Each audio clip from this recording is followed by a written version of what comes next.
오늘의 시편 기자 55편에서 나오는 내용은 다윗 왕에게 반역을 하는 그러한 자들에 대한 내용을 다루고 있습니다.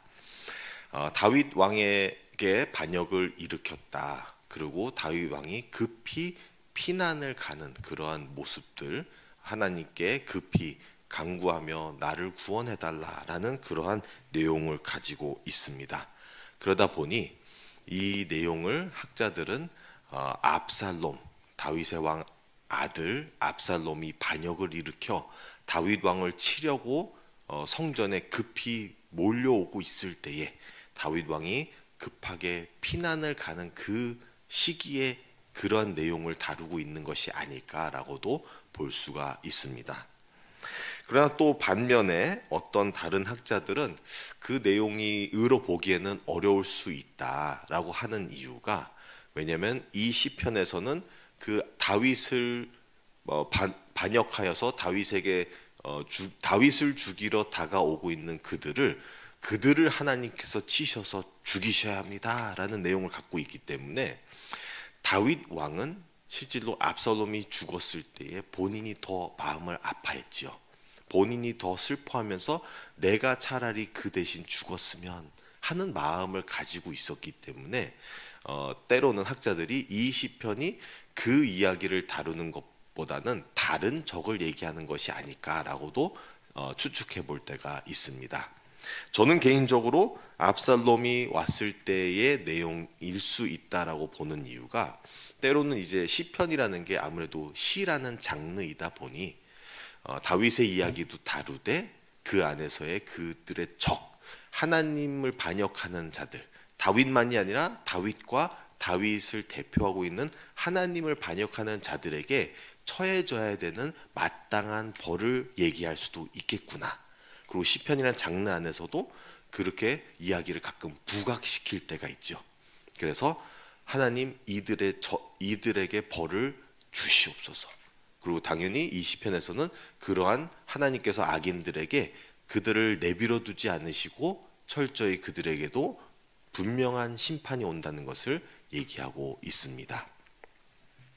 이러한 맥락에서 우리가 그러면은 다윗을 치러 온 자들이 누구인가라고 살펴보았을 때에, 우리가 오늘의 시편 말씀에서 우리가 읽진 않았지만 12절부터 13절의 말씀을 한번 살펴보도록 하겠습니다. 나를 책망하는 자는 원수가 아니라 원수일진데 내가 참았으리라.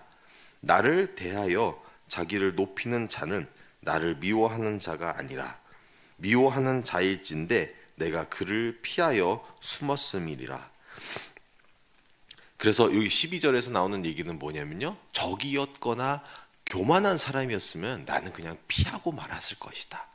근데 13절에 가서 보면 그는 곧 너로다. 나의 동료, 나의 친구요, 나의 가까운 친구로다. 다윗을 또는 하나님께 다가와서 배반을 하는 이 자는 또는 자들은 적이거나 교만한 자들만이 아니라는 것이죠.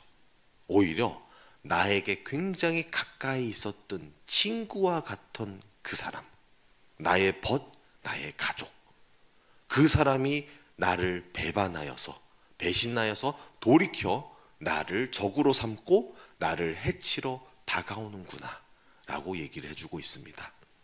그래서 이 말씀을 시편 55편을 보면은 나의 적으로 나에게 다가오고 있는 이 적이 두려울 뿐 것 같지만 두려운 것보다는 더 큰, 나에게 언젠가는 친구였지만 지금은 적이 된 이 사람을 보면서 얼마나 마음이 아팠을까. 그 상실감과 그 안타까움, 그런 마음이 섞여져 있을 수가 있다라는 것입니다. 때로는 우리가 살아가다 보면 세상에서 신앙을 지키려다 보면은 우리가 일어나는 일이 있습니다. 세상 친구들과 거리가 멀어질 때가 있습니다. 그런데 이럴 때에 우리는 그런 갈등이 있죠. 하나님을 믿겠다 해가지고 세상 사람들, 세상 친구들, 나의 가족들을 버리고 이렇게까지 믿어야 하나? 친구들도 그런 얘기를 하겠죠. 너가 뭘 그렇게 잘 믿길래 우리를 버리고 가냐. 물론 그들의 입장에서는 우리가 배신한 거겠죠. 우리가 함께 있었던 그 나누던 식탁에서 우리가 벗어나서 그들을 멀리하니 우리가 배신한 것 같이 보일 수도 있습니다. 그러나 분명히 우리가 적으로서 그들을 치러 가는 건 아니죠. 근데 해치게 되는 것은 우리가 해침을 받는 것입니다. 그래서 그러한 삶의 이러한 적들을 보면서 이렇게 우리와 원수가 된 관계들을 보면서 우리는 깨닫게 되는 것이 있습니다. 모든 관계는 다 좋은 것이 아니구나. 모든 관계가 다 좋기를 바라는 건 우리의 마음이죠. 왜냐하면 관계가 틀어졌다는 것은 우리에게 있어서 굉장히 큰 마음의 부담과 아픔을 가져옵니다. 언제나 관계가 틀어진 부분이 있다면 매일 나의 일상에서도 계속 신경 쓰게 되는 부분이 바로 그 부분이 될 수 있기 때문입니다. 그러나 그런 부분이 있을 수밖에 없는 것은 우리가 이 세상에서의 존재하던 그런 사람으로서 한순간 하나님께로 우리가 마음을 바꾸고 하나님께로 나아가다 보면은 우리와의 적된 사람들이 더 많아지게 되기 때문입니다.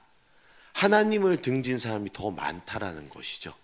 그래서 하나님 안에서 우리가 신앙을 지키다 보면 우리와의 관계가 안 좋아지는 사람들도 있게 된다는 것입니다. 그렇다 해서 세상을 등지고 살라는 것도 아니고 세상을 우리가 적대심으로 살아가는 것도 아닙니다. 예수님이 하셨듯이 세상을 사랑하면서 품으면서 가야 되지만 세상을 꼭 만족시켰을 필요는 없다라는 것이죠. 세상 친구들을 만족시키기 위해서는 분명히 하나님이 원하지 않는 일을 해야 하기 때문이죠. 그런데 그것을 희생을 하고 오히려 하나님의 뜻대로 사는 그 가운데서 그들을 불쌍히 여기고 안타깝게 여기며 그들을 위해 기도해 줄 것밖에 없다라는 것입니다. 그러니까 그 세상을 등지고 살지 말고 적으로 여기지 말고 꼭 사랑으로 품고 그들을 위해 기도하며 나아가는 것이 오히려 더 그리스도인다운 삶이 되겠습니다. 오늘의 말씀으로 다시 돌아가 보면 우리의 적된 사람들이 우리의 친구였다가 원수가 된 사람들을 나타내고 있습니다. 저는 조금 다르게 생각을 한번 해보게 되었습니다. 먼저 예화를 한번 들어보겠는데요. 여러분들 월드컵이 되면은 월드컵은 당연히 이제 스포츠 게임으로서 그냥 즐기고 바라보면 되는데 이상하게도 어떤 그 우리 팀이 이기고자 하는 승부욕이 생기죠. 뭔가 우리나라를 응원하게 되고 또는 내가 살던 나라가 응원하게 됩니다. 근데 그 응원을 조금 더 벗어나서 그리스도인들이 가끔 하는 게 있죠. 자주 하는 게 있는데 기도인데 스포츠 게임을 보면서도 기도할 때가 있어요. 우리 팀이 이겨달라고. 그래서 한국 팀이 월드컵에 경기 뛸 때 한국 팀 제발 8강 올라가게 되려고 하면서 기도를 할 때가 있죠. 근데 이렇게 16강이나 8강 올라가려고 기도를 하는데 생각해 보면 그러면 다른 나라에 있는 그 다른 기독교인들은 기도를 안 할까요? 기도를 하죠. 그러면 여기서도 기도하고 여기서도 기도하는데 분명히 이기는 팀은 하나고 지는 팀은 하나예요. 그러면 어떻게 된 걸까요? 혹시 우리의 기도가 적었을까? 저들의 영성이 더 강했을까? 하나님이 혹시나 하나님의 뜻이 아니었나? 근데 그렇게까지 깊이 봐야 하는 것일까라고 저는 생각을 해보고, 근데 여기서의 제가 이 예화를 든 이유는 누구나 기도를 한다는 점인데요. 때로는 오늘의 시편 말씀에서도 나오는 우리의 원수들, 우리의 적들도 기도를 한다는 것이죠. 우리가 하나님께 우리가 보호받기 위해서 기도를 할 때가 있으나 때로는 우리 생각하기에는 원수면은 기도 안 하고 쳐들어올 것 같이 생각하죠? 안 그래요. 원수들도 기도를 해요.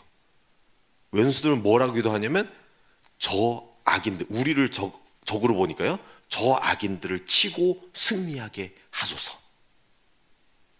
자, 그러면은 둘 다 기도한다는 거예요. 근데 여기서 뭐가 틀렸을까라는 것을 우리가 살펴보는 것입니다. 틀린 것은 무엇이냐면 우리도 틀릴 수 있고 저들도 틀릴 수 있는 부분은 무엇이냐면 우리를 위해 기도했을 때인 것입니다. 기도라는 것은 철저히 하나님 중심적으로 하나님께 우리가 변화되어 그의 뜻으로 향하게 하기 위한 기도인데 계속 내 거를 주장하는 것이죠. 어떻게 보면은 오늘의 말씀을 담임 목사님 이미 아셔가지고 어제의 주일 설교가 그런 비슷한 맥락에서 나왔는지도 모르겠지만 어제의 말씀이 너무나 은혜롭게도 오늘의 말씀에 이어지는 거예요. 자기의 뜻대로 자기의 원하는 대로 신앙생활을 하는 거죠.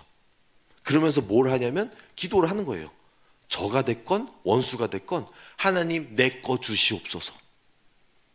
근데 신앙이라는 건 그게 아닙니다. 하나님께 그냥 맨날 내 거만 하면서 주장하면서 가는 어린아이의 신앙으로만 머물러 있으면 안 되는 것입니다. 신앙이라는 게 성숙되어서 성장하여서 어떤 기도가 나와야 되냐면 하나님이 원하시는 게 무엇입니까를 묻는 기도가 되는 것이죠. 하나님 서 계신 곳이 어디입니까? 내가 거기에 서겠습니다. 나도 서고 싶습니다. 그리고 그런 기도를 하다 보면 뭘 느끼냐면 못 서게 돼요. 너무 어려워요. 하나님이 계신 곳에 있기가 너무 힘들어요. 우리의 본능상 습성상 안 돼요. 그러면서 그걸 가지고 씨름을 하는 거죠. 하나님 나를 고쳐주세요. 나를 하나님이 있는 곳에 서려고 하는데 안 되기 때문에 고쳐주세요 라는 그 기도를 계속하면서 조금 아기 발걸음으로 조금씩 변화되면서 하나님께 다가가는 것이 신앙이라는 것입니다. 그래서 적이건 원수건 나이건 동일하게 우리의 기도는 바뀌어야 하는 것입니다. 하나님께로 향하는 기도로. 그러다 보면은 우리가 서야 하는 곳에 서게 되는 것이고 오늘에게 우리가 혹시나 틀어졌던 그 관계 또한 회복되는 것입니다. 그래서 이 모든 것이 어디서 마무리를 짓냐면 다 시편 기자와 같이 하나님 안에서 형통하게 되는 것을 얘기해 주고 있는 것입니다. 그래서 적들을 물리치는 것만이 우리의 기도가 되면 안 되고 하나님 저도 저들도 하나님의 뜻을 발견하고 하나님께로 더 가까이 갔으면 좋겠습니다. 그러다 보면 언젠가는 우리가 함께 연합이 되고 화해를 하고 함께 하나님의 나라에서 거하는 것을 꿈꿔야 하는 것입니다.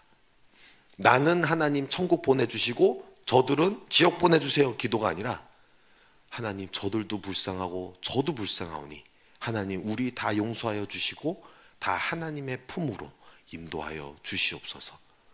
이러한 성숙한 기도와 성숙한 신앙생활을 하는 저와 여러분들이 다 되시기를 간절히 바랍니다. 오늘의 말씀을 마무리하겠습니다. 혹시나 우리의 삶 속에서 한때는 친구였고 가족이었고 가까이 여겼을지라도 그들과 틀어진 관계가 되어서 우리의 마음의 어떤 부분에서 일상생활을 하기에 맨날 신경 쓰이고 그런 아픔이 있으면은 그 또한 하나님께 내려놓으시길 바랍니다.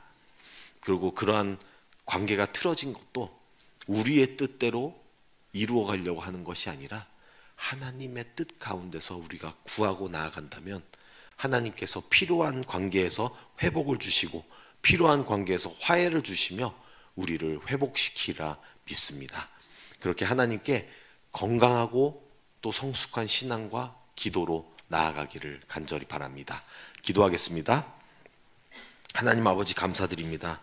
오늘의 말씀을 통하여 우리의 적이 때로는 적이 아니라 우리의 친구였고 가족이었다는 것을 알게 되었습니다. 하나님, 그렇다 해서 우리가 그들이 망하기를 우리가 기도하는 것이 아니라 하나님, 우리도 그들도 불쌍히 여겨 주시옵소서. 하나님, 우리가 몰라서 우리가 죄를 짓는 것이고 우리가 아무리 주님께로 가까워지고 주님을 닮기 위하여 발버둥 칠지라도 그게 쉽게 되는 것이 아닙니다. 하나님, 우리를 고쳐주시고 또 저들도 불쌍히 여겨 복음으로 나오고 저들도 변화시켜 주셔서 우리가 다 주님의 뜻 가운데서 화해하고 단합하며 주님 안에서 하나가 되게 하여 주시옵소서.